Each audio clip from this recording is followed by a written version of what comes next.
बग्गा साहब भी हमारे साथ तैयार है। बग्गा साहब से एक और बड़े डेवलपमेंट पर भी राय लेनी। वैसे तो हमने बात की है, ऋषि सुनक साहब जो बन गए हैं ब्रिटेन के प्रधानमंत्री, कई लोग बड़े उत्साहित हैं कि वो भारतीय मूल के हैं, अंग्रेजों ने लंबे समय तक हमारे ऊपर राज किया। बग्गा साहब उसके बाद अब भारतीय मूल के लोग अंग्रेजों पर राज कर रहे हैं।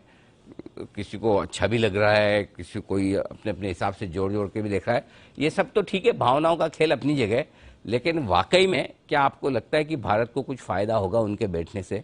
क्योंकि उनकी टीम में जो उन्होंने गृह मंत्री वापस वही लेडी ली हैं जो तो हमारे अगेंस्ट में ही रही हैं हमेशा, और ऐसे कोई आपको सबूत मिले हों कि जिससे ऐसा लगता हो कि मतलब ऋषि सुनक साहब हमारे लिए बहुत अच्छा करेंगे, ऐसा कुछ है? नहीं, कुछ ऐसा नहीं है अनिल जी। और यही है कि वो अपना नेशनल इंटरेस्ट देखेंगे। वो एक ब्रिटिश नागरिक हैं, ब्रिटिश यूके में पैदा हुए हैं, तो वो अपना नेशनल इंटरेस्ट देखेंगे।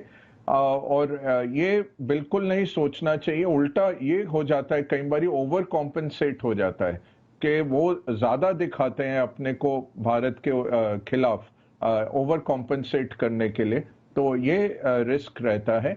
बाकी भारत को कोई इससे स्ट्रेट अवे फायदा नहीं है। और जो ये होम मिनिस्टर थी जिन्होंने कॉलोनियलिज्म के बहुत गुण गाए, जिन्होंने भारत की भर्त्सना की कि भारत के वीजा होल्डर सबसे ज्यादा ओवरस्टे करते हैं, जब हमारे ministry of external affairs ministry ने डेटा निकाला तो उसमें केवल 4% भारतीय मूल के लोग ऐसे थे जो ओवरस्टे कर रहे थे, और बाकी सबसे ज्यादा चीनी, फिलीपीन और पाकिस्तान से लोग थे। तो ये रॉन्ग इंफॉर्मेशन भी दी और भारत की ओपनली पब्लिक क्रिटिसिज्म की। ऐसे कोई करता नहीं है जो देश आपका दोस्त है अगर आप दोस्ती का हाथ बढ़ा रहे हैं। और सबसे अहम बात थी जो फ्री ट्रेड एग्रीमेंट दिवाली तक साइन होने वाला था, बोरिस जॉनसन ने कहा था कि दिवाली तक भारत और यूके का फ्री ट्रेड एग्रीमेंट हो जाएगा, उसको भी रोक लिया इन्होंने और उसमें और अड़चने डाली, फाइनेंशियल सर्विसेज, इस तरह की चीजें,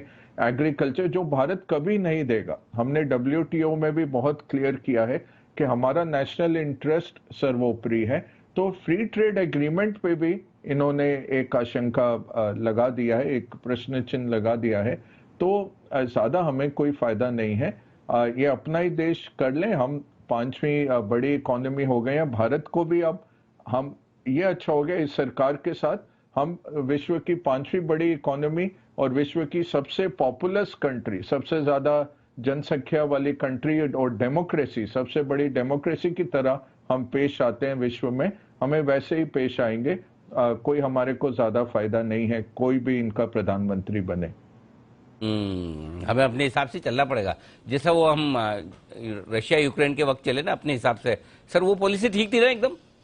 बिल्कुल अनिल जी, बहुत बहुत अच्छी पॉलिसी रही। देखिए, अमेरिका जो कहता है कि क्वाड में आइए आप, जापान, ऑस्ट्रेलिया, इंडिया और अमेरिका एक ब्लॉक बनेगा चाइना के अगेंस्ट, वो 450 मिलियन का पाकिस्तान को F-16 का असला बारूद दे देता है। उनका रिफ्रेश जो ट्रंप ने रोक दिया था F-16 के सप्लाईज, उनके कंडम हो रहे थे सारे F-16, उसके लिए 450 मिलियन देते हैं और फिर बोलते हैं आके कि नहीं ये तो टेररिज्म के लिए है। और 30,000 40,000 फुट से जहाज से आप किस टेररिस्ट को मारते हैं? ये तो न्यूक्लियर मिसाइलों के लिए दिया गया है और भारत के प्रोग्रेस को रोकने के लिए दिया जाता है। तो हमारे को ना कोई परमानेंट एनिमी है ना कोई परमानेंट फ्रेंड है। हमारा नेशनल इंटरेस्ट सर्वोपरि है। यही चलता है रियल पॉलिटिक्स में और यही हमें दिखाना पड़ेगा। कभी हम चाइना के साथ कभी वोट करना पड़ता है